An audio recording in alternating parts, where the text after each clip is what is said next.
Noção da vida, há lugar pra todos nós. A cada história tem valor, cada passo uma voz. Cuidar, ouvir, E somar é o que faz a gente amar. Olá, sejam bem-vindos ao Pode Somar, o podcast que fala sobre inclusão e diversidade. Eu sou Nilson Lima e vou bater um papo hoje com o professor Weberson de Oliveira, gerente da Educação Especial. Seja muito bem-vindo. E antes de iniciarmos esse segundo episódio, eu queria fazer minha autodescrição. Eu sou um rapaz de 1,71 m, cabelos pretos cacheados, uso óculos, olhos castanhos. Nesse momento estou vestindo uma blusa branca com a temática do Setembro Verde, calça jeans azul clara e uma sandália preta. Senhor Weberson? Muito bom dia a todos, Vou me direcionar a vocês aqui que estão nos acompanhando, nesse momento de apresentação. De antemão quero agradecer o convite do professor Nilson e nós vamos falar muito sobre esse convite e o quanto eu sou grato por estar aqui. Mas a todos que me acompanham, meu nome é Weberson de Oliveira Moraes, um homem branco, de cabelos pretos a passos largos para a calvície, uso barba, estou hoje usando um blazer azul, uma camiseta branca com um crachá da Seduc, uma calça azul e um sapato preto com bordas brancas e, na temática do setembro, eu estou com uma meia verde. Para não dizer que nós não temos nada em verde, então nós temos uma meia verde, E é uma alegria, professor, estar aqui com vocês, nessa escola maravilhosa, escola muito bonita, nessa sala multissensorial também, para além de funcional, é muito bonita. Parabéns pela receptividade, muito obrigado pela acolhida, isso é muito bom, chegar na escola e ver esse ambiente, esse clima harmonioso na escola, é muito bom, professor. Nós nos sentimos muito honrados em tê-lo aqui e nós ficamos felizes, porque eu fiz o convite, falei, Sheila, faz o convite para ele, eu falei se ele pudesse fazer online, tá? E quando ela falou, não, ele faz questão de vir, e isso nos impulsionou e alegrou muito. Eu falo, nossa, que pessoa acessível, Porque assim, de cômodo poder ser online. Mas o senhor fez questão de estar aqui presente conosco, isso mostra a sua acessibilidade, a sua importância, de nos visitar. Então, assim, mas antes de começar tudo, eu queria saber do Weberson. Weberson pessoa, como foi, resumidamente, assim, sua infância, sua adolescência, sua construção dentro da escola, até chegar a esse gerente da educação especial. É muito bom, só essa história dá mais de uma hora. Mas enfim, eu sou natural da cidade de Itapuranga, município de Itapuranga, nasci na fazenda, morei na roça até os meus 17 anos, sou um ex-tirador de leite, um ex-cortador de cana, que com 17 anos viu a possibilidade de ir para Goiânia para tentar uma vida um pouco diferente.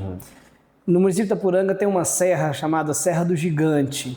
E você olha, parece que você vê um homem deitado de barriga para cima, então um gigante adormecido. E a gente sempre faz uma analogia com as nossas vidas, sempre que nós passamos por lá, a gente sempre fala, todos nós temos um gigante adormecido.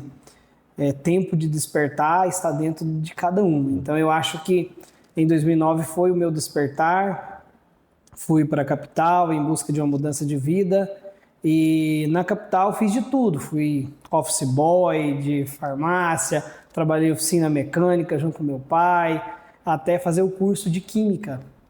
Então meu primeiro curso, que eu pensei em fazer não era a opção química, seria farmácia, porque eu trabalhava na farmácia, mas fiz química que mais aproximava da farmácia. E na faculdade um professor pediu que eu desse uma aula no estágio. Ele falou, eu preciso que você dê uma aula. Eu falei, não vou dar uma aula porque eu não gosto, não sou professor, não nasci para ser professor. Ele falou, eu acho que você está enganado. Deu uma aula no estágio e eu estou aqui até hoje, dessa uma aula. Eu, enquanto professor de Química, entrei no Estado em 2006, como contrato temporário. Em 2010 entrei no concurso. Fiquei como estágio probatório, uma escola de EJA, num colégio chamado Chico Mendes, lá em Goiânia. Em 2015, eu trabalhando numa escola vizinha, o Colégio Estadual Irmã Gabriela, eu fui convidado a ser gestor da escola. Então, em 2015, eu assumi a gestão da escola, foi uma ascensão muito rápida, porque a escola estava precisando de alguém que tinha uma identificação com os estudantes. Nesse sentido, eu sempre tentei colocar a química um pouco mais divertida, um pouco mais lúdica, mais atraente. Então eu cantava, né? A gente fazia paródia com as aulas de química e os estudantes gostavam e os estudantes pediram, seja o nosso gestor. Então eu aceitei o convite e assumi a gestão da escola em 2015. Em 2017, o Instituto Unibanco, que tinha o programa Jovem de Futuro, ele lançou um livro. E esse livro, a nível nacional, eles buscaram 30 escolas cujo trabalho de gestão escolar estava sendo visto como um trabalho de excelência. E aí, por acaso, o destino, um pouco de sorte, a gestão do Irmã Gabriela, a qual eu estava à frente, foi indicada para compor esse livro.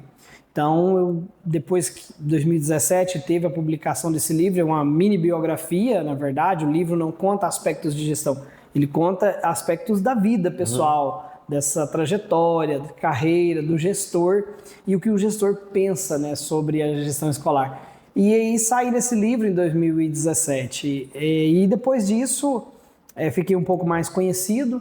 E quando a professora Fátima Gavioli, ela chega, né, essa mulher fantástica, né, visionária, uma professora, acima de tudo, uma professora que tem um olhar muito atento a resultados, mas para além de resultados, ao lado humano, né, dos estudantes principalmente, mas também dos servidores.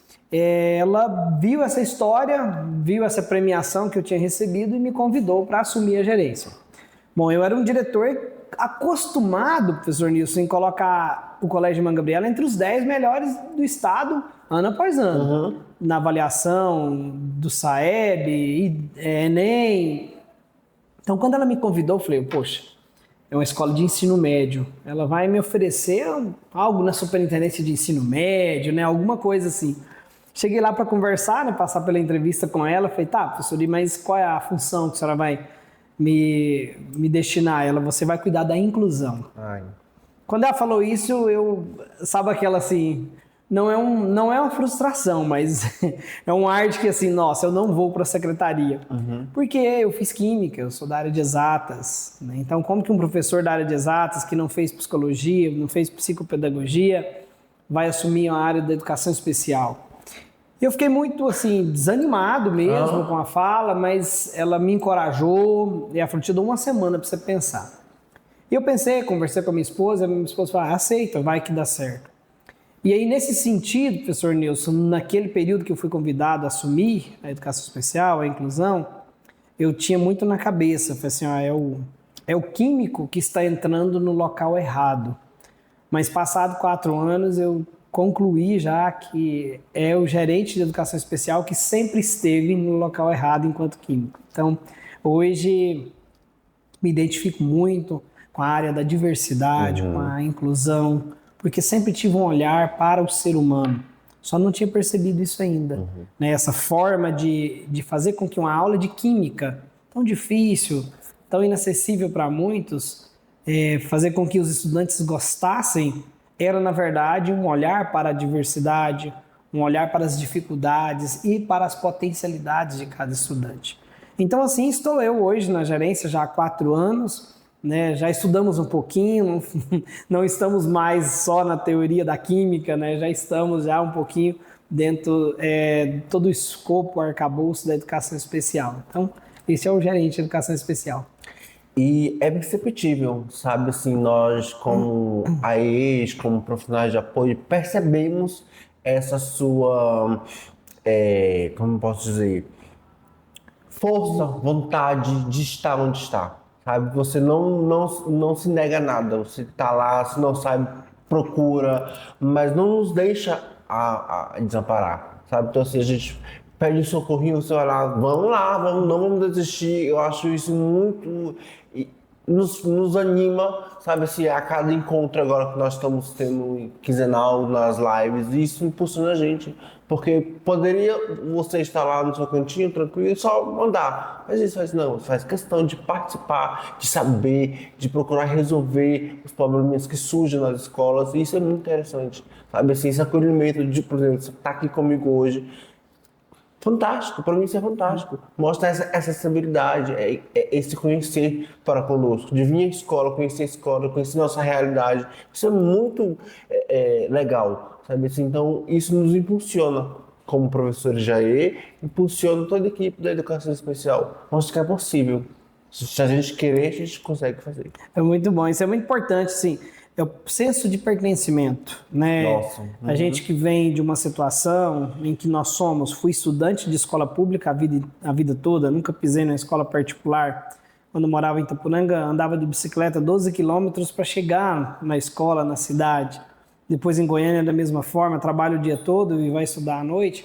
Então, a gente fica assim um pouco mais distante da alta gestão. Então, quando a gente consegue trilhar um caminho e alguém que é de baixo, que nasceu na situação desprivilegiada em termos financeiros, em termos econômicos e sociais, e que a gente consegue subir esses degraus e chegar na alta gestão, é o senso de pertencimento. Se eu fosse um comissionado, talvez eu não teria essa visão.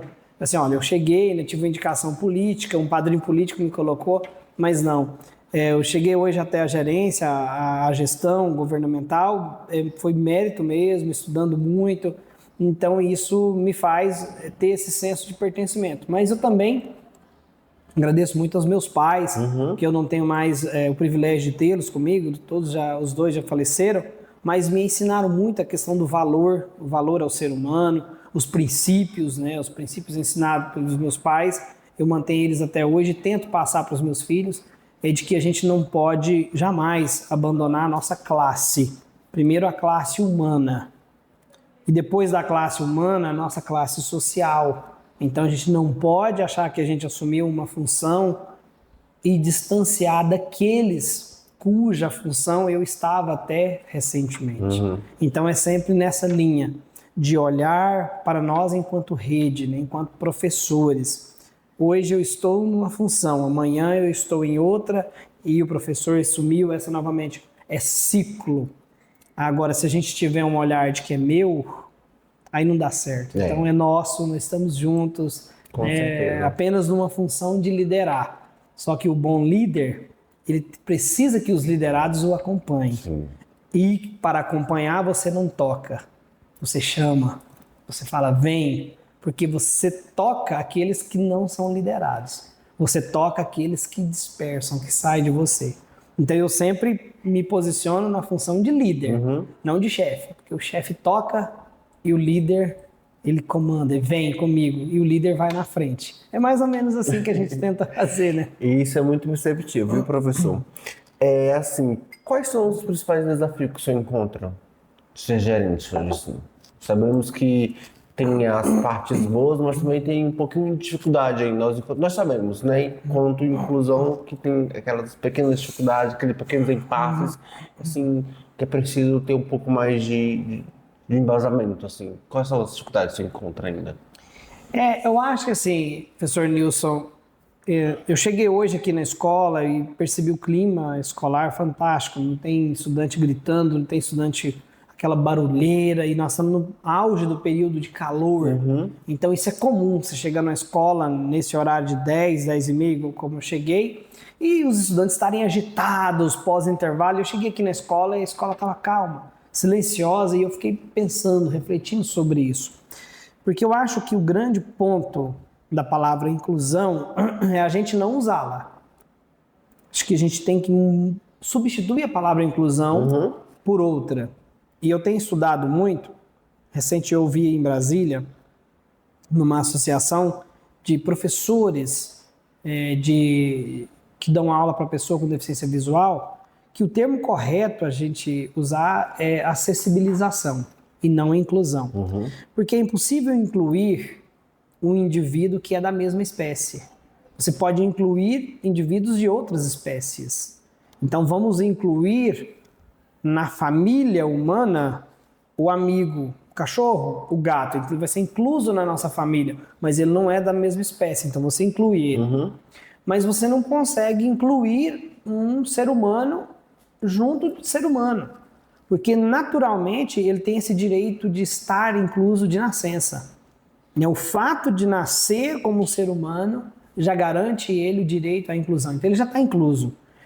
Acontece que os nossos processos sociais, econômicos, acadêmicos, são processos que ainda não são acessíveis a todos.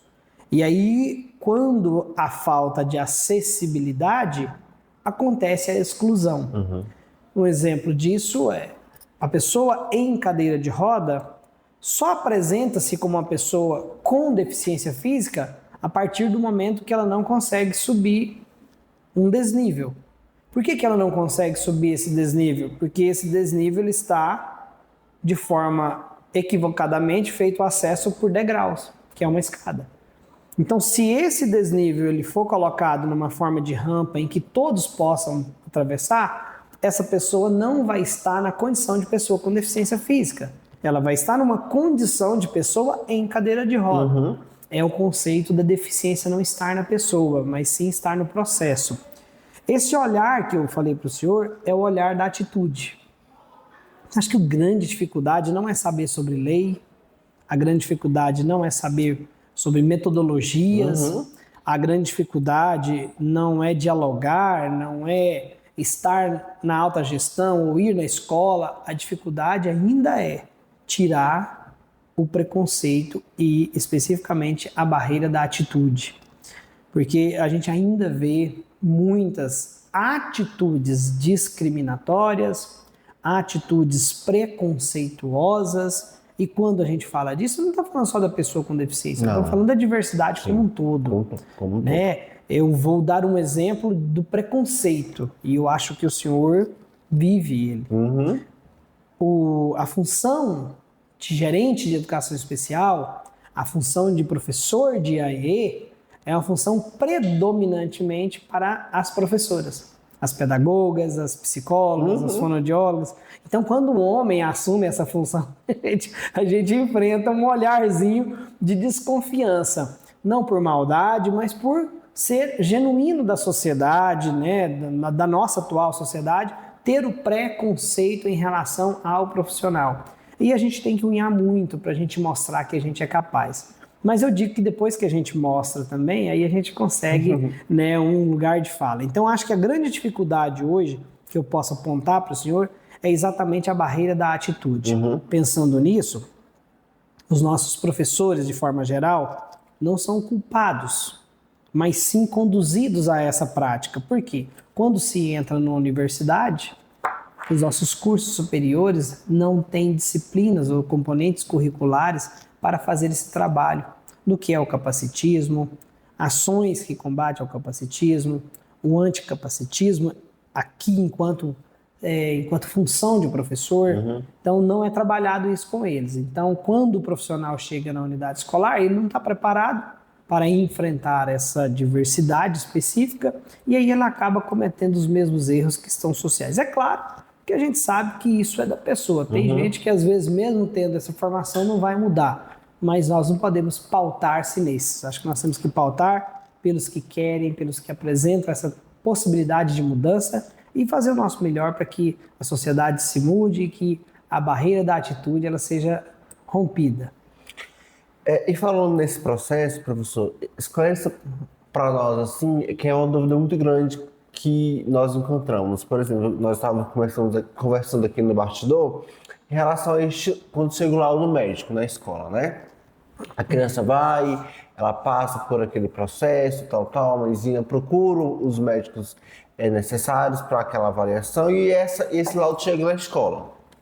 Então, o processo aqui pega esse laudo, faça a leitura, converse com a mãe, dialogue com a mãe, fala, mãezinha, eu vou analisar, vou sentar e vou encaminhar para a CRE, né, que é a primeira instância, essa triagem, e de lá eles encaminham para a SEDUC. Como é feita essa avaliação quando chega para vocês, né? Aí chega lá, o laudo é reprovado. vocês mandam a notificaçãozinha lá, por que foi reprovado, como eu devo proceder, como eu devo agir, para eu começar a chamar a mãe novamente, a explicar para ela, foi reprovado por causa disso, disso, disso. Faça esse ajuste, que nós encaminharemos de novo. Mas como ocorre esse processo, para que todos entendam? Certo. Essa é uma pauta extensa. Eu vou tentar ser o mais específico possível para que todos que nos acompanham possam entender esse processo. Primeiramente, para todos que estão nos assistindo, os pais principalmente, professores, estudantes, há de se entender a educação especial enquanto um paradigma. Sendo um paradigma, nós precisamos romper com essa questão da educação especial e a inclusão escolar como um paradigma e chegar a uma realidade. Só que para isso a grande pergunta é: quais estudantes podem ser beneficiados com serviços e recursos ofertados pela educação especial? Esse é o grande ponto. Porque dentro da unidade escolar, eu estou falando como gestor, nós enxergamos e identificamos vários estudantes que precisam de medidas que vão além de uma aula para 40 estudantes, uma aula genérica, generalizada, né? A gente precisa de medidas universais que atendam a todos. Nesse sentido, o desenho universal de aprendizagem seria fantástico, mas nós ainda não estamos nesse nível do desenho universal. O DUA ainda é um conceito pouco difundido, a gente precisa estudar mais sobre isso. Mas quais são esses estudantes? Se a gente pensar num contexto da dificuldade pedagógica, muitos, se você chega na sala de aula, você tem pelo menos 30% dos estudantes que possuem dificuldade pedagógica.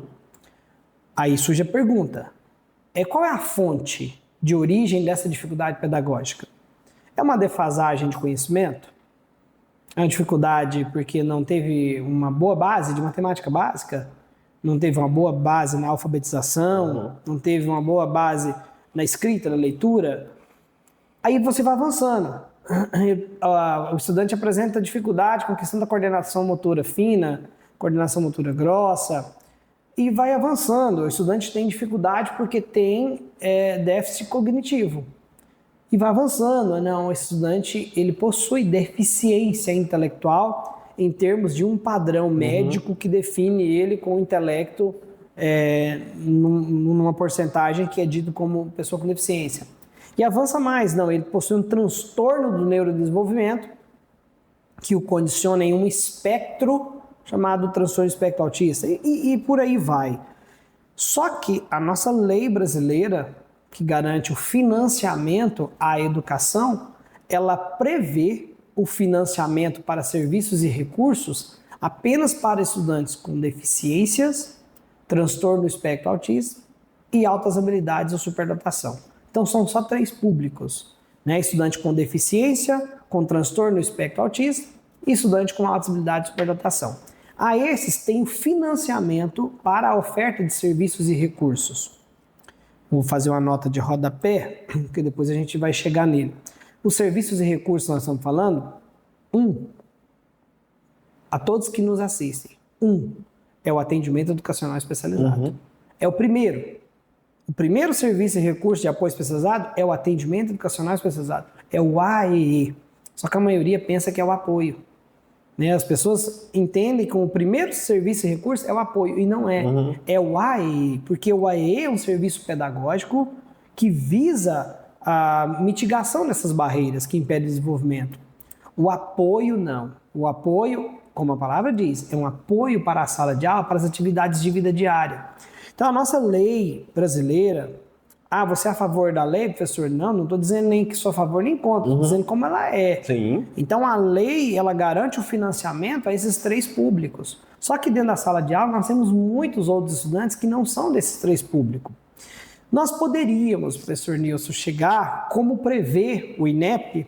O INEP ele faz a contagem do estudante e ele não exige o laudo. Então as redes, ela poderia simplesmente receber da escola um relatório pedagógico dizendo que o estudante apresenta dificuldade pedagógica e necessita de serviços e recursos especializados.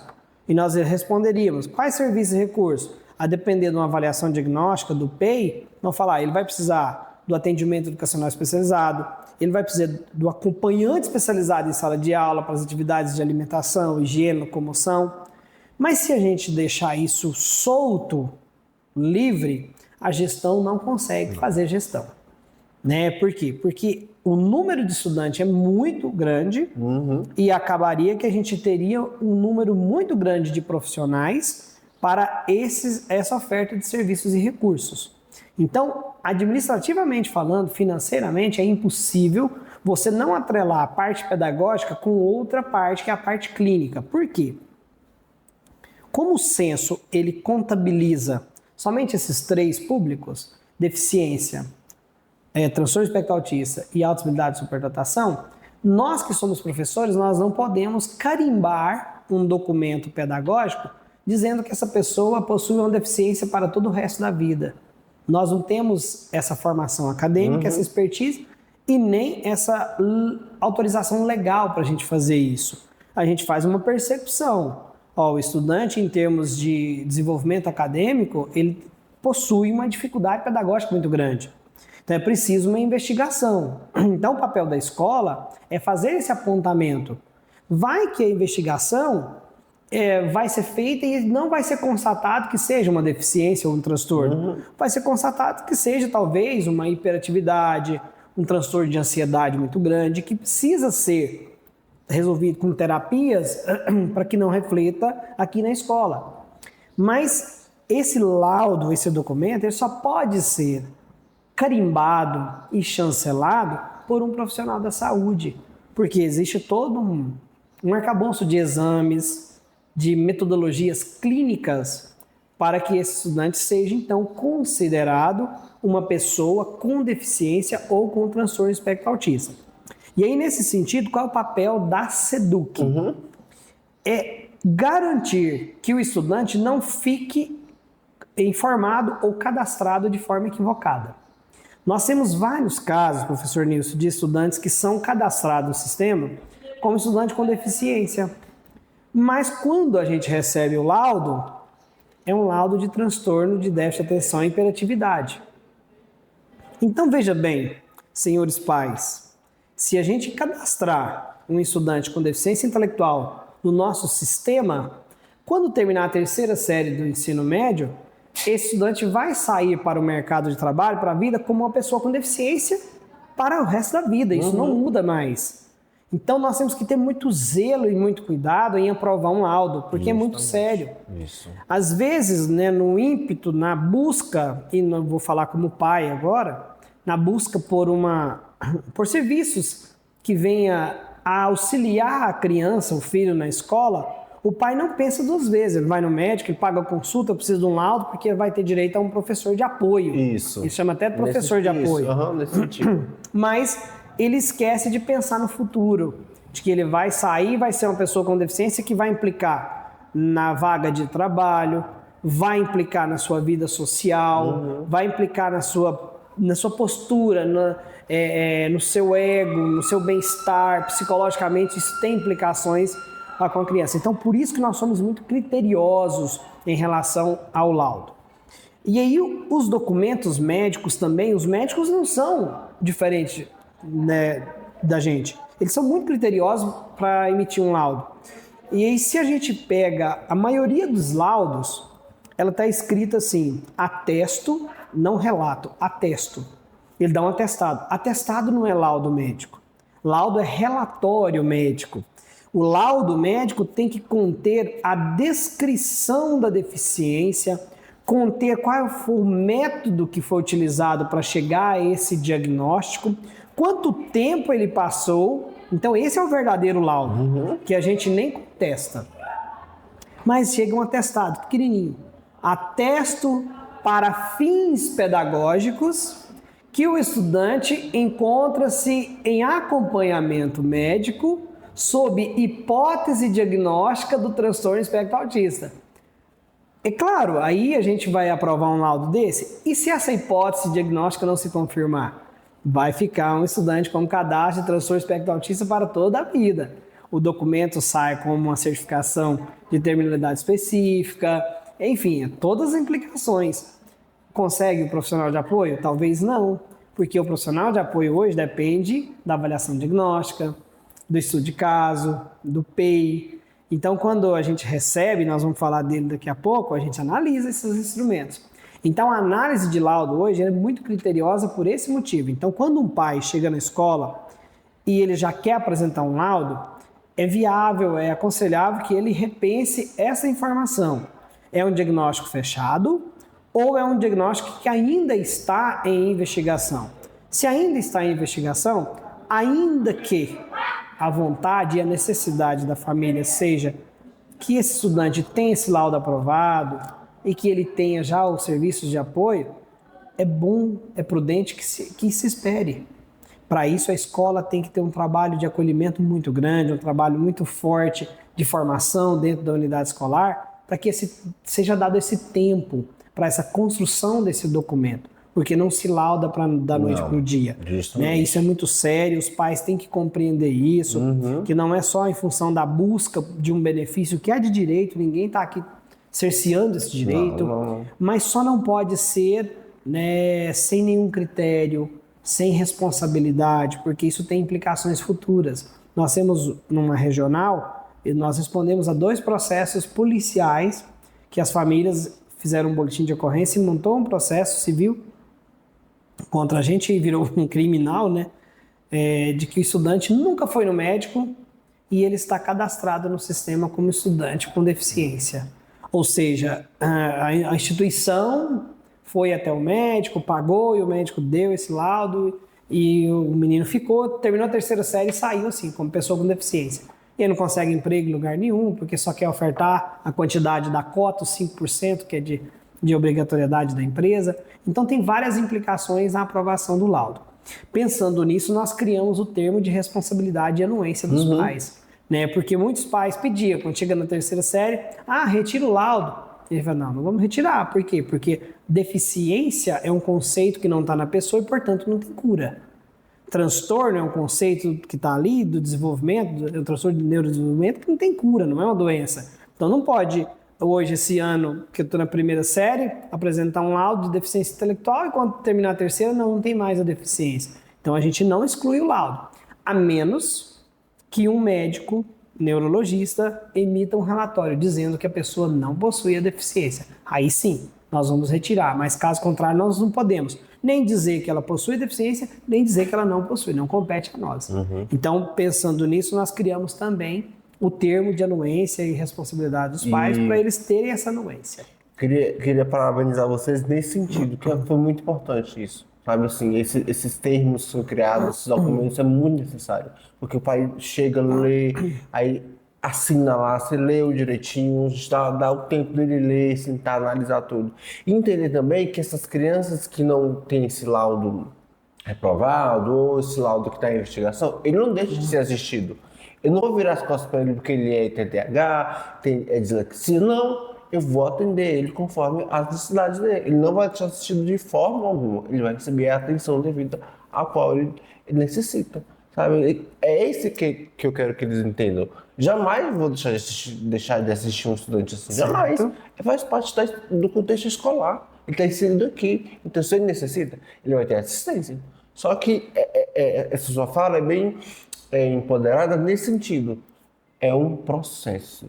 É uma análise. Ele vai passar por uma análise, chegou à conclusão que realmente é aprovado. Aprovado. E aí tem que começar as medidas dos trabalhos na sala do AE, trabalho em sala de aula, para ele ter esse respaldo, esse processo de aprendizagem ao qual ele possui. Mas deixar de ser assistido, jamais.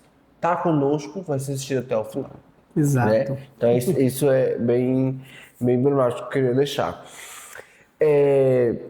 E nisso tudo também eu me sinto muito agraciado de fazer parte dessa gestão a qual nós estamos, porque assim, nós somos munidos de informações diretamente com formações como o Congresso Internacional, que foi maravilhoso. Queria deixar aqui meus parabéns a vocês, a equipe da SEDUC, que foi de extrema importância. Aquele professor de Lisboa, né, de Portugal, o professor de Educação Física, e todas aquelas falas emblemáticas, informações super necessárias, assim, que nos enriqueceu de maneira sublime, assim, sabe? Nos deixou tão de maneira confortável, aquelas falas empoderadas, mostrando outras questões. Assim, desse congresso, ele veio nesse momento muito a calhar para conosco, assim, nos levou a outras imersões, sabe, outras experiências. Então, assim, eu falo por mim, fiquei muito agraciado com esse congresso. Não pude ir presencialmente, mas acompanhei de forma EAD direitinho, fiz todas as etapas lá bonitinha e foi de extrema importância e aprendizado. Aprendi muito, que as informações ali prestadas a nós foram extremamente necessárias.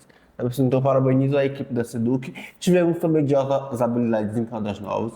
Então, para a gente sabe, para que todos entendam que a todo momento que é possível, claro que demanda logística, demanda tempo, não é assim também, mas a todo momento nós somos munidos de informações, né? Se surge algo novo, somos informados.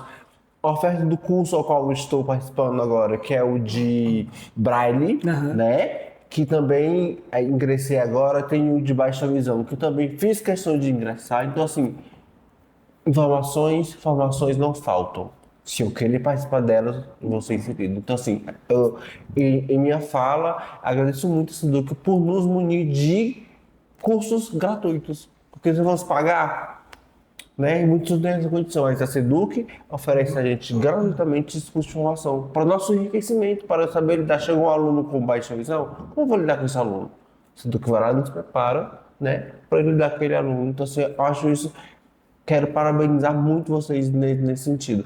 E falando nesse congresso, houve o lançamento do nosso caderno orientador. Como é que está o processo? Quando é que estou ansioso para degustar ele, pegar ele, assim, degustar, ler. Eu achei muito interessante o caderno orientador, que está prestes a sair. Está no forninho.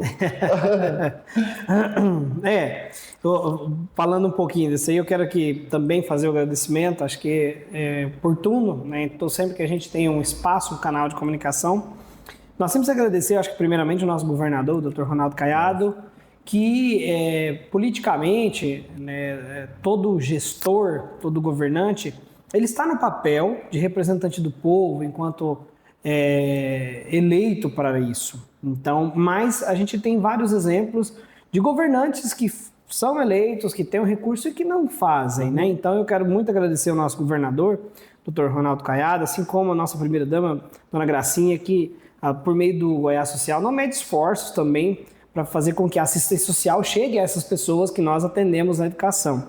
A nossa secretária, né, dispensa comentários, né, professora Fátima, eu sou grato a ela muito mais do que ela imagina, porque para além da gestão dela, é uma pessoa que valoriza o servidor, né, dá oportunidades aos servidores. Prova disso, essa sala maravilhosa, né, que está aqui para a gente trabalhar. Agradecer a nossa diretora pedagógica, a professora Alessandra Almeida, que tem um olhar pedagógico focado em resultados, mas sem perder, né, de vista, trazendo junto com ela o olhar para a diversidade o tempo todo, está conosco, uma diretora pedagógica que está com uma demanda de entregar, de manter o primeiro lugar do IDEB, mas que não deixa um dia de falar comigo como é que está o processo de educação especial, então está conosco. E o nosso superintendente, o Dr. Rupert, né, que é um advogado educacional, vamos dizer assim, né? Então tem um olhar muito atento, muito atencioso, muito técnico para a gestão e permite, né, que todo esse processo de formação continuada chegue. E falando de formação continuada, é Plano Estadual de Educação. Nós não estamos criando algo extraordinário, estamos cumprindo o que está definido para o decênio de 2015-2025, embora o termo não é o correto, mas ele está lá, é capacitação. Então é preciso cumprir metas do PEE. Né? É básico, acho que os gestores têm que olhar dessa maneira. Existe uma meta, existe um planejamento, eu vou cumpri-lo. Eu não vou inventar nada, eu vou cumprir esse planejamento, que é formação continuada. Claro que a gente tem que ter formação inicial na universidade, mas a formação continuada ela é muito importante. E se existe recurso, por que a gente vai ficar escondendo o recurso?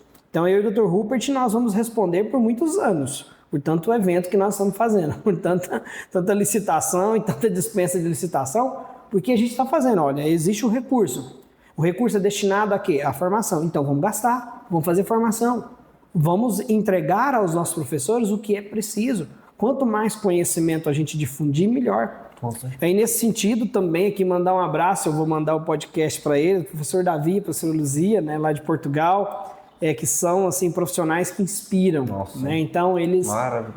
eu estive em Portugal fazendo o intercâmbio em 2023, conheci eles lá, eles têm uma empresa de educação internacional, Vindas Educação Internacional, e eles fazem esse jogo de intercâmbio com outros países. E eu fui agraciado, nossa secretária Fátima me deu de presente essa ida lá, fiquei uma semana lá com eles, e lá em Portugal eu falei com eles, olha, eu preciso levar vocês lá em Goiás, só que a gente não tem o recurso que paga vocês, porque para pagá-los tem que ser em euro, né? Uma loucura. E eles falaram assim, olha, o que depender da gente vai fazer de tudo para estar com vocês. E eles abriram mão de todo o valor, né, que eles cobram em outros países para acreditar numa ideia, numa mudança. E fala da professora Luzia, ela falou assim, ó, nós vamos junto, promover a mudança no estado de Goiás. Então eles vieram, então, pessoas fantásticas, né? E a gente tem essa relação até hoje. O professor Davi, um torcedor do Benfica lá de Portugal, é fanático pelo Benfica, que nos acompanha nas nossas redes sociais. E aí, nesse sentido, o congresso, os seminários que a gente realiza, são todos pensados em difundir conhecimento, mas para além de difundir conhecimento, é promover o pertencimento. Fazer com que todos os professores que estão diretamente ligados a nós entendam que a SEDUC ela é uma secretaria nossa. Ela é uma secretaria dos professores. Ela não é a secretaria de um dono ou de outro. Somos nós. Nós somos geridos, estamos gerindo e participamos dessa gestão. Então, quanto mais a gente reúne os professores de matemática, mais a gente consegue agregar esse senso de pertencimento. Mais a gente diminui essa distância que existe daqui do céu da escola, não do chão, porque chão normalmente é poeira, né? Então é céu mesmo. A distância do céu da escola e a gestão. Então, o objetivo das formações não é só levar conhecimento, mas é também criar esse senso de pertencimento, né? De que eu sou da rede, eu tenho contato com as pessoas que estão lá. Então, para além de promover a formação, promover uma integração, promover uma socialização, cada foto que a gente faz, cada registro que a gente faz, a gente vai criando laços. Porque é muito triste uma gestão que cria nós. A Gessilma, lá da Gerência de Educação Especial, fala muito isso. É preciso criar laços, professor. Porque o nó, ele já está aí naturalmente. Então, nós temos que criar laços. E no congresso, nós fizemos o lançamento, né? Foi a nossa cereja do bolo, né? O nosso caderno, o nosso documento orientador, Escola para Todos. Que nasceu de uma vontade minha. Uma vontade de ter um documento que me ensinasse. Enquanto eu era professor, eu não tinha nada que me orientasse a como atuar frente à diversidade, principalmente em relação aos estudantes públicos de educação especial. Então, quando eu cheguei na gerência, nós começamos esse trabalho de entender. Vamos fazer um caderno? E aí, quando começou o trabalho, o caderno começou na linha totalmente do arcabouço legal. A LBI, a lei e tal. E eu falei, opa, vamos parar com isso. A lei está aí, está na internet, está para tudo que é lado. Eu quero como fazer. Falar o que tem que fazer é muito fácil. Eu quero como fazer. O professor precisa do como, não o que. E aí a gente iniciou essa tratativa, foi um grupo de mais de 60 servidores que participou dessa elaboração. Então, no primeiro momento foram somente a gerência levantando os dados, o que precisava. Depois nós trouxemos os professores de AEE, né, para construir. Depois veio uma equipe técnica para aprovar. E lá no congresso a gente fez o lançamento do boneco. Né? Por que é o boneco? Porque ele não estava pronto. Então ele ainda precisava de revisão, ele ainda precisava de correção das artes. E nós... acho que devo muito isso ao Maclay, o nosso chefe da comunicação setorial. Ele deu essa ideia, falou assim, vamos pedir que os estudantes da educação especial ilustrem o caderno, e gostamos da ideia. Então aí já foi um tempo maior que a gente teve que pedir os estudantes para ilustrar. Quando nós lançamos, já estava com as ilustrações, mas quando a gente manda para a gráfica fazer a impressão, eles encontram a inconsistência de grafia, de desenho, de qualidade. Olha, os desenhos no documento estão todos com baixa qualidade porque foram escaneados com uma foto. Né? Então, assim, os mediadores, os professores de AE, mandaram os desenhos para a gente tirando uma foto celular, é o que dava para fazer. E a gráfica foi pedir, eu preciso de todos os documentos originais para a gente fazer um scanner profissional para que fique de boa qualidade. Então, a partir do congresso, a gente começou esse processo de pedir todos os desenhos. Então, isso atrasou muito, né, a parte de diagramação, de formatação. Então, hoje, o documento ele está na mão de uma profissional de diagramação lá de São Paulo. Então, ele está com a promessa de que dia 30 ele está em nossas mãos, prontinho para a gente soltar no site. A gente vai soltar ele no site em formato PDF e no dia 30, quando chegar, a gráfica já começa a impressão dos exemplares que vão chegar de forma física nas escolas. Então, eu gostaria que já tivesse vindo, mas são questões técnicas mesmo, de impressão escrita e revisão que atrasou, mas eu acredito que até final de outubro a gente vai estar lá com as caixas prontas para a gente já pedir os mediadores, ó, vem aqui e vem buscar para a escola. Esse é o... hora de saciar esse livro, assim. Isso. Professor, para a gente encerrar nosso podcast, eu gostaria que você deixasse uma mensagem para as famílias, para os professores, para esses estudantes, qual a importância de estar aqui, qual a importância dessa gerência, qual a importância dos nossos professores de AE, dos apoios, de todo mundo. Qual mensagem você gostaria de deixar para quem nos acompanha neste momento, assim? Olha, eu sou muito bom para iniciar uma conversa, mas sou terrível para finalizar. E quando fui para Portugal, eu sofri com isso, porque o português ele é direto e nós tem essa fama mais de prolixos. Mas eu acho que a grande mensagem, nós poderíamos aí criar um livro de mensagens para a gente deixar para as famílias, mas a grande mensagem é que a gente tem que discutir muito sobre, a gente tem que dialogar muito sobre a educação especial. Estamos muito longe de chegar a um patamar de excelência como os países de primeiro mundo.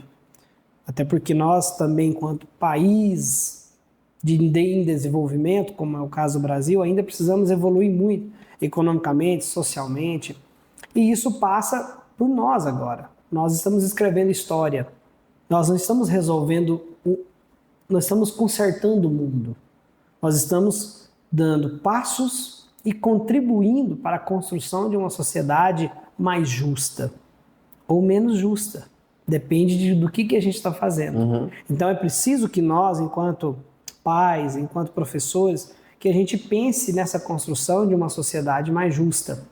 E a partir daí, abrir mão daquele senso de que eu vou garantir o meu. Porque se eu pensar em garantir o meu, eu vou a todo custo, em todas as instâncias, conseguir um benefício próprio.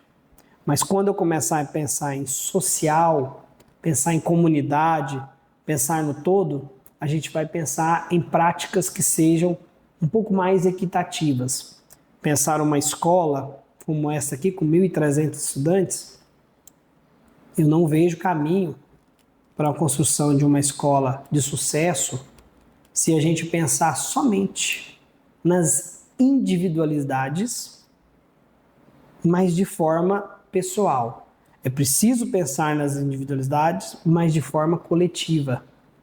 Pensar na escola enquanto coletivo, mas com o foco em desenvolver as mais altas potencialidades de cada um. E aí, nesse sentido, eu falo para os professores aqui da escola, os estudantes, público ou não da educação especial, eles são, antes de mais nada, de todos vocês. O estudante com deficiência, ele é, antes de mais nada, um ser humano. Ele não é um ET que precisa de um servidor mágico que cuide dele. Ele precisa de todos os servidores. Ele precisa do engajamento de todos os servidores. Eu estou falando do porteiro, eu estou falando do pessoal da limpeza, eu estou falando do professor regente na merendeira, do CAF, do professor de AE, estou falando de todos os servidores. O acolhimento, o olhar empático, ele é fundamental e é o primeiro passo para a construção de uma sociedade justa. A partir daí, professor Nilson, é claro, serviços e recursos devem sim ser ofertados, mas eles só devem ser ofertados quando foram esgotadas todas as possibilidades. Ele não pode ser o carro-chefe, ele tem que ser o complemento. Então, um pai, uma mãe, ele nunca vai no Ministério Público solicitando um apoio do nada. Ele vai quando ele já se cansou de ver que ninguém está olhando para aquele estudante. Então é preciso. Mas como que o professor vai fazer isso, professor Nilson? Uma sala de 40 estudantes. O passo fundamental é estudar.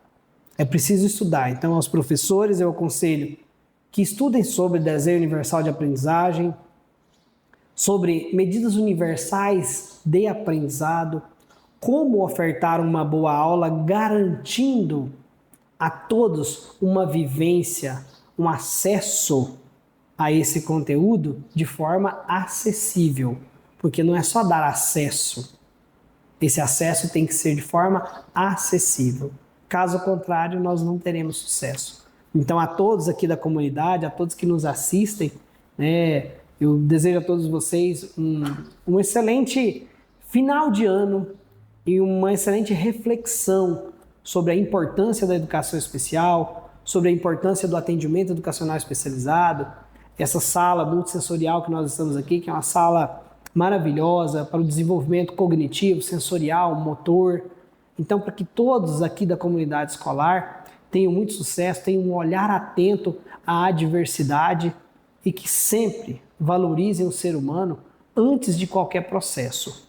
Pois o ser humano, a construção de um ser humano que pode contribuir de forma significativa para a sociedade, pauta-se no princípio de que ele é respeitado, que ele pertence ao processo e que ele tenha liberdade de expressar as suas opiniões, o seu profissionalismo e dar a contribuição real à sociedade dentro do que é a sua potencialidade.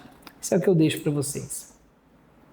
Em nome da unidade escolar, agradeço muito a sua presença e pessoalmente por me dar essa honra de conhecê-lo e de fazer questão de estar aqui presencialmente comigo. Então, muito obrigado, professor. A honra é minha, professor Nilson. Eu fico agradecido.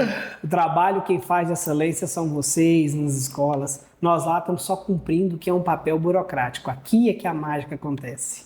Muito obrigado. Somar é o que faz a gente amar. Pode somar, alegria no ar. Pode somar, vamos juntos celebrar.